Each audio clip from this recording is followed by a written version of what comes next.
Okay guys, आज इस video lecture के दो ऑब्जेक्टिव्स हैं। एक ये है कि किस तरह हम एक नॉमिनल वेरिएबल को रियल वेरिएबल में कन्वर्ट कर सकते हैं। दूसरा हमारा ऑब्जेक्टिव ये है कि किस तरह हम बेस ईयर को चेंज कर सकते हैं डेटा का। ठीक है, तो ये दोनों चीज़ें आज हम सीख रहे हैं, देख लें। तो सबसे पहले हमने लेना है 2000 को एज बेस ईयर। एज्यूम कर लें कि कोई बेस ईयर इस डेटा में एज्यूम नहीं किया गया है, तो हमने सबसे पहले लिया है 2000 एज द बेस ईयर। तो CPI को 2000 पे नॉर्मलाइज कर दें, तो मैं उसको नाम देता हूँ RE_CPI यानी री CPI। ठीक है, उसका तरीका यह है, अगर आपने इसको नॉर्मलाइज करना है 2000 पे, तो equal to first value should be divided by the value of 2000 यानी फर्स्ट वैल्यू अगेन। आपने इस वैल्यू को लॉक करना है क्योंकि हमने पूरे सीरीज़ को इसी 2000 की वैल्यू पे डिवाइड करना है। तो सब इसके लिए हम क्या करते हैं, कीबोर्ड से F4 प्रेस करते हैं ताकि ये लॉक हो जाए। एंटर करें, और अगर आप इसको ड्रैग कर लें या डबल क्लिक कर लें तो ये पूरा सीरीज़ 43.05 पे डिवाइड हो जाएगा। ठीक है, अब हमने क्या करना है, अगर हमने नॉमिनल GDP को कन्वर्ट करना है रियल GDP में, तो रियल GDP अंडरस्कोर 2000।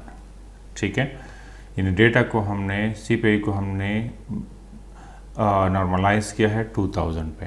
तो इसका तरीका ये है कि इक्वल टू नॉमिनल GDP लें और इसको डिवाइड कर लें इस CPI री CPI पे जो आप लोगों ने अभी अभी जनरेट किया है। अगर आप इसको ड्रैग कर लें, डबल क्लिक करें इस कोने पे, तो ये आपके पास रियल GDP कैलकुलेट हो गई है। और अगर आप इसका ग्रोथ रेट फाइंड आउट कर लें, ग्रोथ अंडरस्कोर 2000 यानी हमारा CPI नॉर्मलाइज है 2000 पे। अगर आप इसका ग्रोथ रेट कैलकुलेट कर लें, तो कल हमने इसके पिछले लेक्चर में हमने इसके दो तरीके पढ़े हैं, एक परसेंटेज ग्रोथ रेट फार्मूला और दूसरा हमारे पास है लॉग फर्स्ट डिफरेंस फार्मूला। तो कोई भी तरीका चलेगा, दोनों सही है। तो अगर हमने इसका ग्रोथ रेट फाइंड आउट करना है ये रियल GDP का, तो equal to bracket current GDP minus previous GDP bracket close and divide by previous GDP। Enter करें और इसको ड्रैग कर लें तो आपके पास रियल GDP कैलकुलेट हो जाएगा। फर्स्ट सेल के लिए रियल GDP कैलकुलेट नहीं होती क्योंकि फिर वही बात के ग्रोथ के लिए हमें दो वैल्यू चाहिए, एक प्रीसीडिंग वैल्यू, एक करंट वैल्यू। तो इसका चूंकि प्रीसीडिंग वैल्यू नहीं है, तो इसलिए हम फर्स्ट सेल को एज एम्प्टी छोड़ देते हैं। ठीक है, तो ये हमने सीख लिया है कि किस तरह हम एक नॉमिनल वेरिएबल को रियल वेरिएबल में कन्वर्ट कर सकते हैं। अब हमने क्या करना है, दूसरा जो चीज़ हमने सीखना है वो ये है कि किस तरह हम बेस ईयर चेंज कर सकते हैं।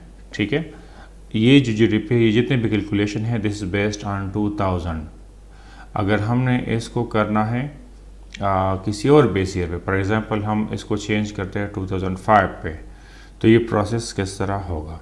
तो हम इसको कर सकते हैं, लेकिन मेक श्योर कि अगर आप इसको 2005 पर भी नॉर्मलाइज कर दें, फिर भी आपका रियल ग्रोथ सेम होना चाहिए। इस पॉइंट को नोट कर लें। ठीक है, तो हम ये पूरा प्रोसेस फिर से रिपीट करते हैं, देख लें इसको।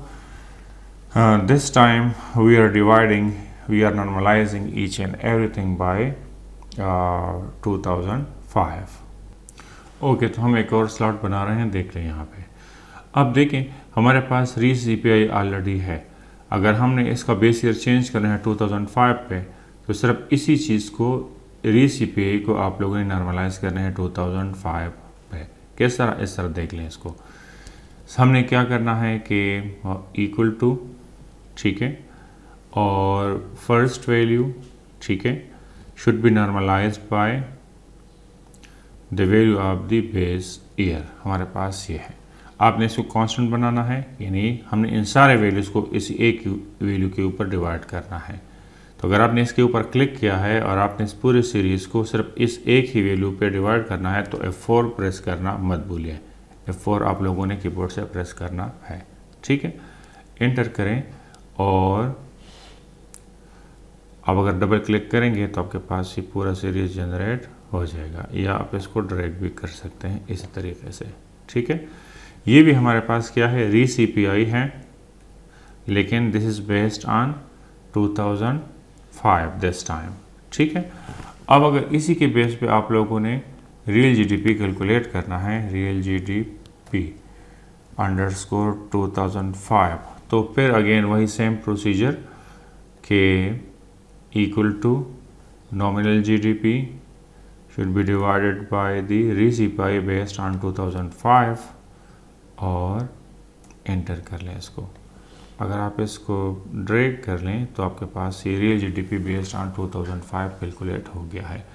अब अगर हम इसका ग्रोथ रेट फाइंड आउट करेंगे, ग्रोथ बेस्ड ऑन 2005, तो मेक श्योर कि ये ग्रोथ रेट और ये ग्रोथ रेट 100% सेम आना चाहिए। अगर नहीं है तो फिर हमने कोई गलती की है। तो equal to bracket your current real GDP minus your previous real GDP and bracket close, and it should be divided by the previous year real GDP। तो इंटर करें और इसको अगर आप इस पर डबल क्लिक करेंगे तो ये पूरा कैलकुलेट हो जाएगा। तो you can compare the real growth rate of 2005 to the real growth rate of 2000 और इसमें कोई फ़र्क नहीं आया। ठीक है, तो देखिए रियल जीडीपी तो आपकी चेंज हो गई है, ये रियल जीडीपी इसमें और इसमें फ़र्क है इनकी वैल्यूज़ में, क्योंकि इसका बेस ईयर चेंज है, लेकिन इसके ग्रोथ में बिल्कुल भी फ़र्क नहीं है। और दिस इज़ द वेरिफिकेशन कि हमने ये जो कन्वर्जन की है, हमने जो बेस ईयर चेंज किया है, तो हमने ये ठीक तरह से चेंज किया है। दूसरी बात ये है कि अगर आप रिसर्च में जीडीपी यूज़ करते हैं तो आपके पास दो ऑप्शंस हैं, एक है रियल जीडीपी, एक आपके पास है इसका रियल ग्रोथ। तो आई वुड प्रेफर कि आप ग्रोथ यूज़ करें। उसकी रीज़न ये है कि अगर आप रियल जीडीपी को देख लें तो इसमें आपको कन्फ्यूजन होगा कि यहाँ इसकी वैल्यूज़ डिफरेंट हैं, यहाँ इसकी वैल्यूज़ डिफरेंट हैं। लेकिन अगर आप ग्रोथ रेट यूज़ करते हैं तो देखिए ये ग्रोथ रेट और ये ग्रोथ रेट बिल्कुल 100% सेम है, तो फिर आपको कोई सस्पेक्शन नहीं होगी। ठीक है, तो दिस इज़ ऑल अबाउट कि how can we convert a nominal variable into real variable, and second how can we change the base year. ये इसलिए इम्पोर्टेंट है क्योंकि अगर आप पाकिस्तान के डेटा को देख लें तो पहले ये 2000 पे नॉर्मलाइज था, फिर ये 2005 पे, 2010 पे, फिर और आज के लिए नॉर्मलाइज हो रहा है 2017 पे। तो इसलिए आपके पास डिफरेंट बेस ईयर्स हो सकते हैं। तो अगर आपने पूरे डेटा को वन बेस ईयर पे नॉर्मलाइज करना है तो this is the procedure. Thank you very much. Thanks for watching.